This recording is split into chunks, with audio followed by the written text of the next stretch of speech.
This won't be no long video. It's gonna be, well, really, really short, really short, really short. Cause folks gotta go to bed. You know, we all got church in the morning,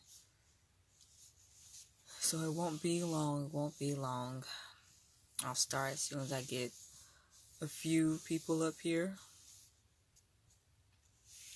and then I'll start.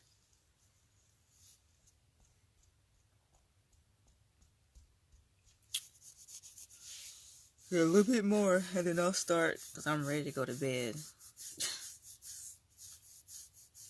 What's up, Ashley?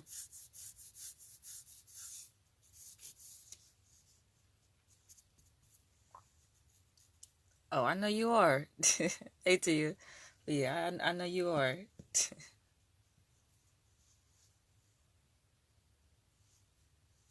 So, yeah, I know, right? So, as y'all be seeing sometimes, we started a prayer thing like 5 o'clock in the morning, pretty much Monday through Saturday. So a lot of people on the prayer line have been quitting their jobs and walking by faith, starting businesses, not knowing how God is going to do what He's going to be doing, stuff like that. So long story short, that's what we've been doing, as in this household and a lot of other households. They've been, you know, quitting and then just walking by faith, starting up something new, and not really knowing how they're going to get provided for or anything like that. So for one of the devotions we were doing one morning, I was coming from 1 Kings 17, 8 through 16, and it's pretty much the story of God telling Elijah to go to this place to see a widow that God had commanded her to give Elijah, food and drink, because at the time it was like a drought. So Elijah goes there and he's like, "Can I get some water?" She's like, "Yeah, sure." Gives him some water.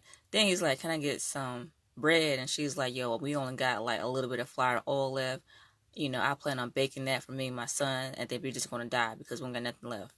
So he was like, "Give me the bread first, and if you do give it to me, then your oil and your flour will never run dry," and everything. So she does it and everything, and of course he takes the bread and everything, he eats it, and then she goes back and check and realize it never went dry. Like her oil kept coming, her flour kept coming, until God came and stopped the drought, and then the rain started coming, so that way she could grow her own crops. Everybody could do that. So one of the things I had noticed was the fact that like I said, for like a lot of people, when they're quitting jobs, stuff like that, they don't know where they're getting their money from. And it's harder to give when it's literally your last. So somebody may come up to you, be like, "Hey, I need $5 for something." You don't have no job. You're trying to start up a business and you don't even have clients yet, and you're just like, "This is my only last $5. This is what I needed to, I don't know, get food, gas, or whatever. So I can't really give it to you." So most of the time, we usually don't. But God was showing us, to still give, even when we don't have nothing. He's still going to continue to supply until the businesses and stuff like that starts flowing, and then it'll all be good and everything. So that's pretty much like the summary of like the story and everything. She gives Elijah the last of the bread and everything, thinking, all right, well, that's it. And then God started providing for her continuously. And then I noticed that she didn't have a problem giving Elijah water, because that means she obviously had a supply full of it, and she visually saw it. But when it comes to something that we can't visually see, it's harder to give because we don't know where that's coming from. It's easy to go to work 8 to 5 knowing your paycheck's coming every Friday, or every 2 weeks, or once a month, or every day, or whenever, and stuff like that. But it's a lot harder when you don't know where it's coming from, where you're like, "Okay, God, you told me to quit my job. You told me to, start this up, but I don't got no clients yet. I don't know where the equipment going to come from, and I'm hungry. But he says where, I've never seen the righteous forsaken nor his seed begging bread.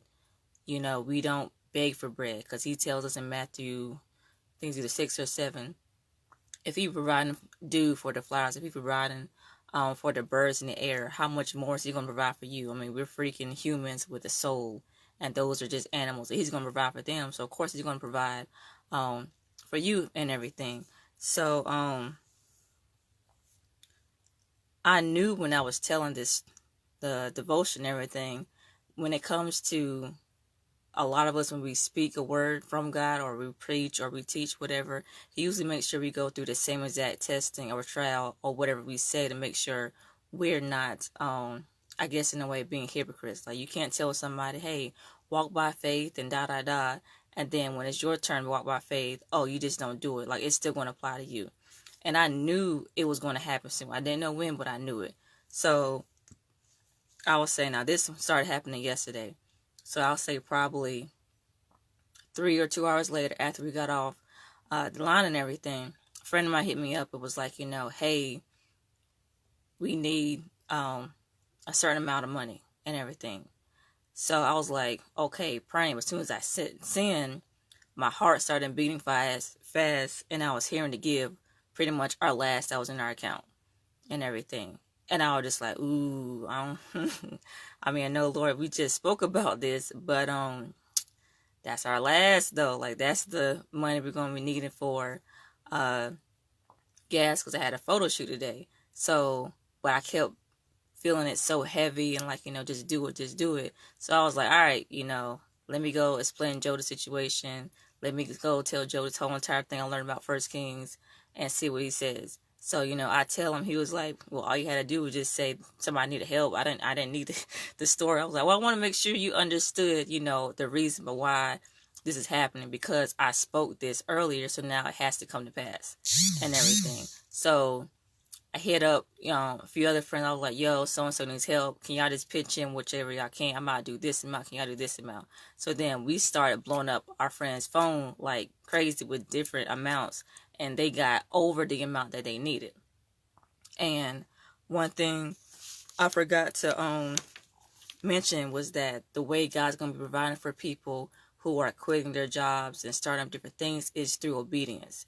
A lot of times, and most of the times, we hear things, like, hey, just trust God.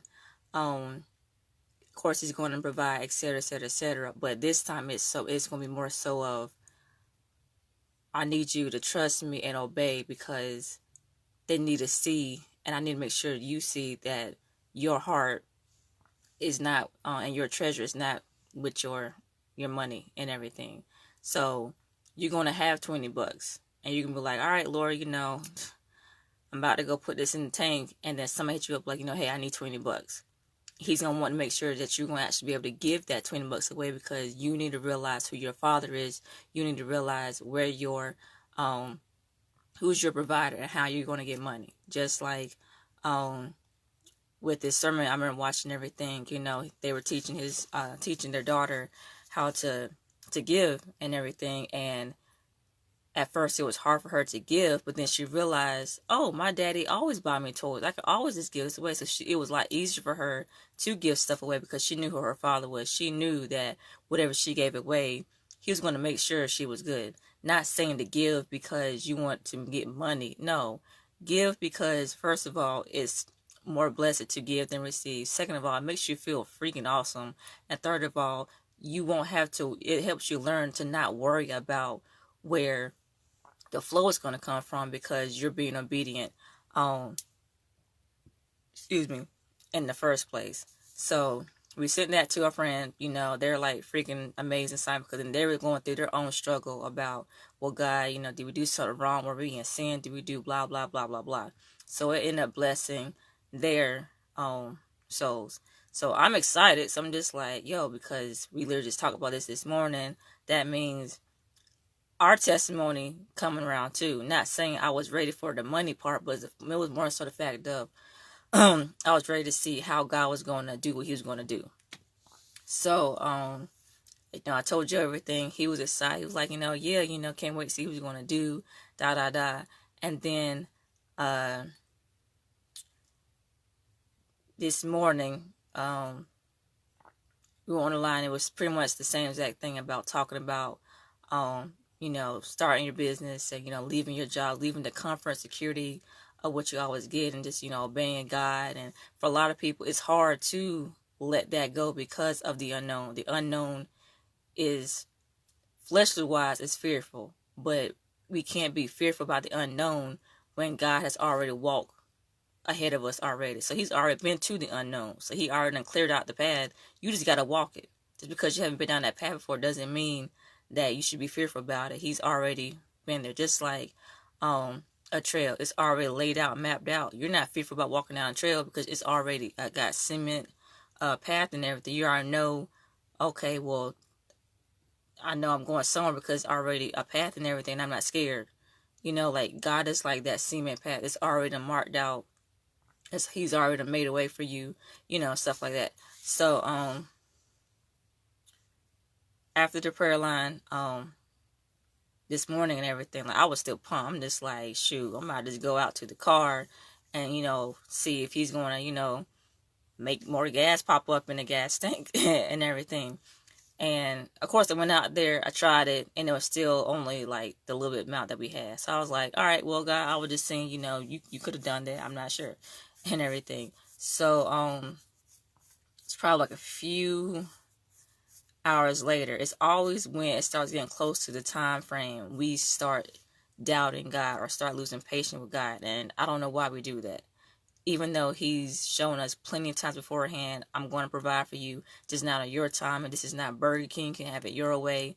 If I show up at 11:58 p.m. and the bill's due at 12 a.m., I'm a still on time guy. You still got your bills paid for and everything. Even if the bill is due at 12 a.m. midnight and it's 12:02 a.m. and there's no money in the account, he's still an on time guy because you still don't know his plan. He's not late. He's late on our timing and thinking, but in his timing, he's like, I'm not late. I know what I'm doing and everything. So it was pretty much not really a doubt situation, but more so we didn't know how far the photo shoot was. Come to find out, it was like a 40-minute drive to get there, and then we had to pick up our kids, which was like a 30-minute drive to get to them, and then go back home, which was another 30-minute drive. So that was just like a lot of driving. So at the same time, I was just like, okay, well, this story isn't finished yet. God's still going to provide. I don't know how you're going to do this, but you're still going to, provide and everything. Fast forward, I hit up the friend we helped out yesterday, like, yo, pray, because I ain't trying to cancel this thing, because I knew this was something that I was supposed to do, and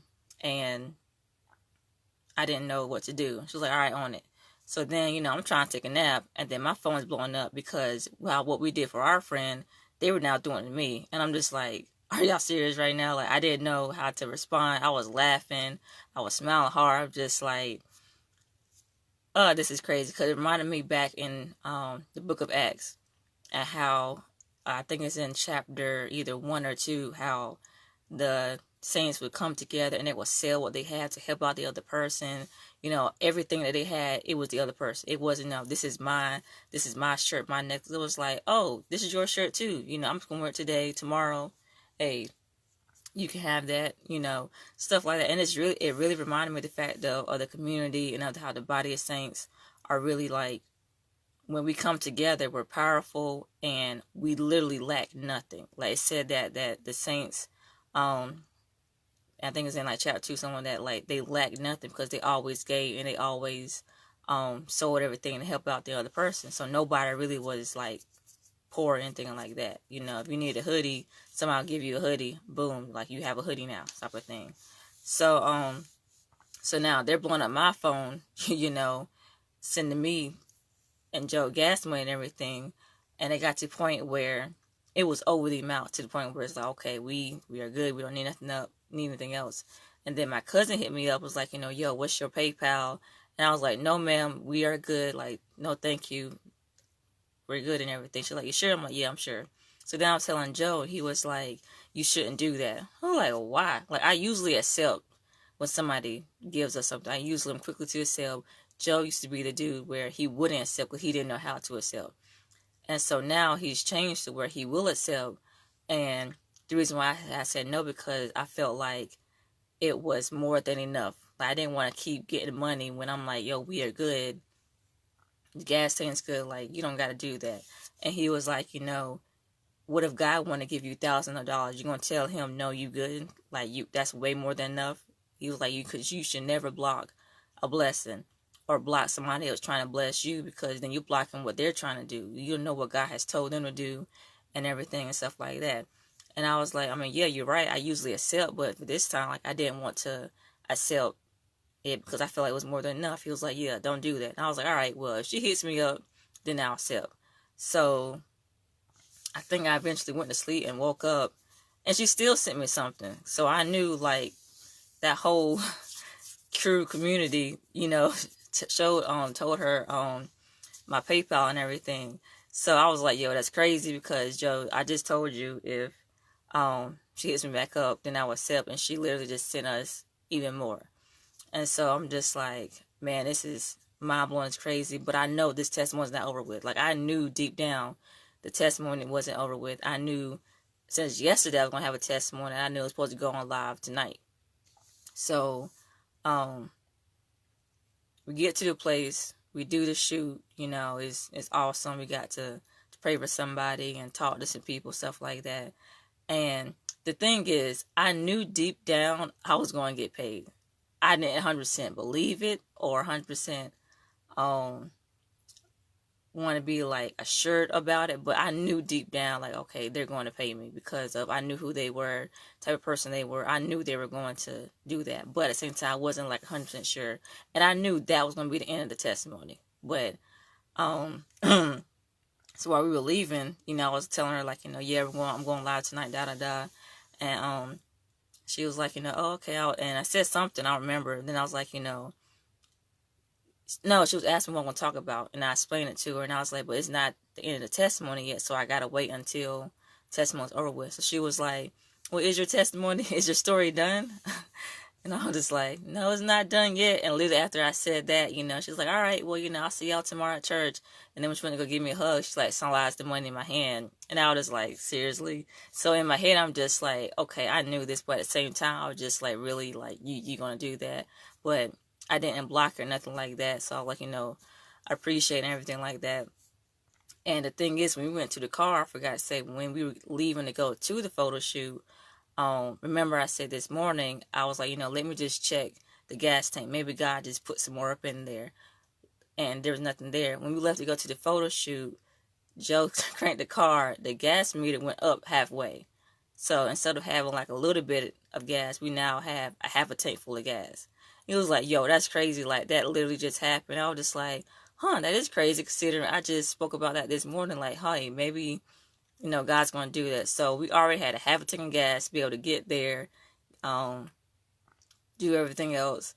And then my friend's blown up my phone to give us more gas money. Then I get to the photo shoot, and now I'm getting paid for that. So it was like an overflowing of just overflowing, pretty much. So I was just like, okay, now it's the end of the testimony. We went to go pick up the girls, and the person watching the girls, I knew I was supposed to give them part of that payment. And so at first Joe was like, hey, you take this amount, take that amount, we'll just say the rest. And I was like, I got to give it to such and such. He was like, yo, that's crazy. I'm going to give mine to such and such. So even though we just got blessed, it was like, well, let's continue blessing, other people. Because now we know and we see that, when you give, like I said, it's not a whole get rich quick scheme. It's the whole fact of giving is so much more than what we see it as. It's like a caffeine for the body, but it's more so a caffeine for your spirit, for your soul. Like, it makes you so much happier, and then you seeing somebody else get happy. And the same way I want to block my blessing from when my cousin sent to me, this person tried to block it as well. They were just like, no, keep it. I was like, listen, I was told to give this to you. Don't block your blessing. And they were like, yes, ma'am, just took it. And then Joe was like, oh yeah, here you go. She was like, they're like, what? Then I was like, yeah, here you go. I was like, no, I'm just playing. I don't got no more for you.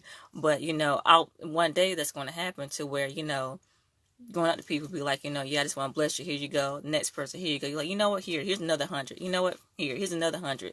Like that's going to happen. I could tell you that right now. Like that's going to happen to where I'll be able to just do it like that. And for all the 5 people that's watching right now, it's going to happen for y'all too. As long as y'all stay in obedience with God and His Word, y'all going to be able to do it like that. Like I'm believing it. I already see it. Well, now it's for y'all, but I already see it and everything. Like y'all gonna be able to just go just like that. And it's not so much a boasting like, oh, I got it like that. Like it's not even about that. It's a whole fact that the more you let go, well, should I say what I learned is the more you let go and give, the more He's able to flow through you to bless other people. He knows you got needs, so He's going to make sure, all right, you're good, all right, you got everything. I'm going to keep on letting it go. Even if He gives us something, it's like for that need, but then somebody comes up to be like, I need this, blah, blah, blah, for even greater needs. Like, all right, here, because it's going to keep on flowing. Then when you hold it in, you're clogged up. It's like pipes in a sink or in a toilet. If you want to be nasty, you're clogged up because it can't flow no more. Then you're stopped up. Your colon stopped. All these different examples. You're just stopped up, and you can't go. So you just use some Drano, I guess, or in a spiritual sense, use some some Holy Spirit to soften your heart, to let all that be able to be able to flow again. So all that Drano, all that softening of your heart and everything, continue to be able to let all that get unclogged. So keep on giving, keep on giving, keep on giving, keep on giving. And for those of you, Ashley, I'm not sure, well, Vanessa, I'm not sure if you are starting. So I know you were working, got some, I'm not sure. But for those of you who know deep down you're in a job that you do not like deep down you working here, but your desire is to do this, I would definitely say, don't let fear stop you, because it's going to stop you. Don't let hearing the voice of, well, wait till next year when you got it, because you're never going to have it. It's the fact that you don't have it and you step it out on faith because you're doing something that God placed inside of you. It's going to show like down the road you're going to have it.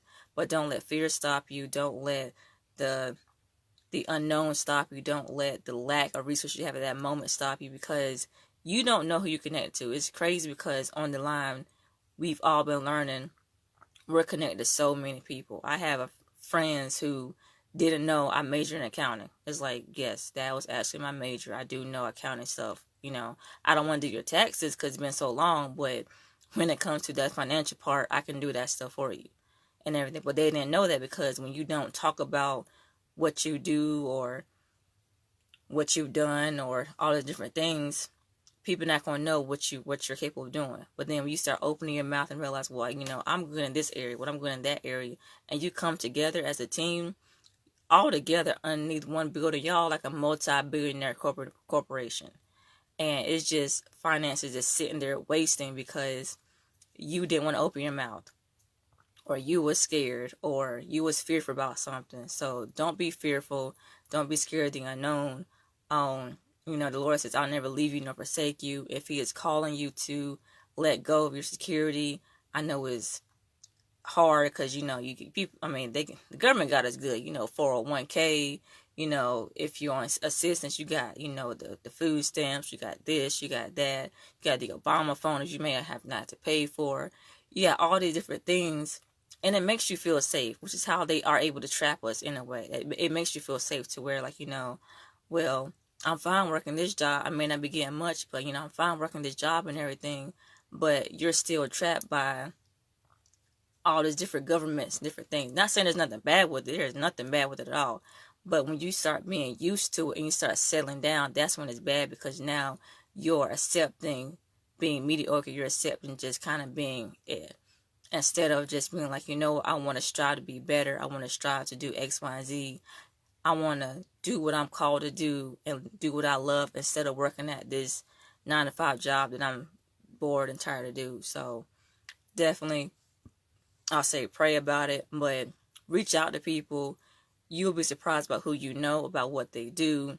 You'll be surprised about different things that they even know themselves. You'll just be surprised about who you're connected to when you keep your mouth shut. But as soon as you say something, don't let the fact of, well, what if I tell people I'm quitting my job to, I don't know, train horses or something like that, even though you don't have any horses, you don't have no ranch or nothing like that. That's fine, because you will be surprised about what people will say to you. Talking to strangers can lead you to connections. Going to the store leads you to connections. Going to the bank leads you to connections. Going to your church leads you to connections. Like, you don't know how many different people are connected to, or who God's going to send your way, because of He knows what He placed inside of you, and He wants to get that out. But a lot of us, when He's pulling that out, we cover it up inside. We sing this little light of mine, I'm going to let it shine. Or the whole thing of hiding under a bushel. No, we will hide that desire. We're like, okay, Lord, I know it's trying to come out of me, but let me push this down and let me, cover it up, because I don't know what people are going to say. I don't know what or how they're going to respond to me. And I mean, yeah, it's scary and everything, but you'll be surprised that a lot of people are actually going to be more supportive to you than actually be against you. And you'll be surprised at the fact of you saying something, people are like, oh yeah, guess what? I actually know somebody who knows this person, and they could blah, blah, blah, and then boom, connections. And you this whole time was worried, like, Lord, how you going to do this? This doesn't make sense, and da, da, da, da. Like, just let the Holy Spirit be your promoter. Just let Him lead you and guide you in all your different ways. And you'll be surprised by who you're connected to. Don't be mediocre. Don't let finances, fear, or anything stop you. Just be obedient. If it's your last dollar, just give it, of course, cheerfully. If you need the amount to pay for something, but somebody needs something else, just give. We have this whole mind frame of, I want to make sure I'm taken care of first, then I help you. And that's the opposite of what Jesus would do.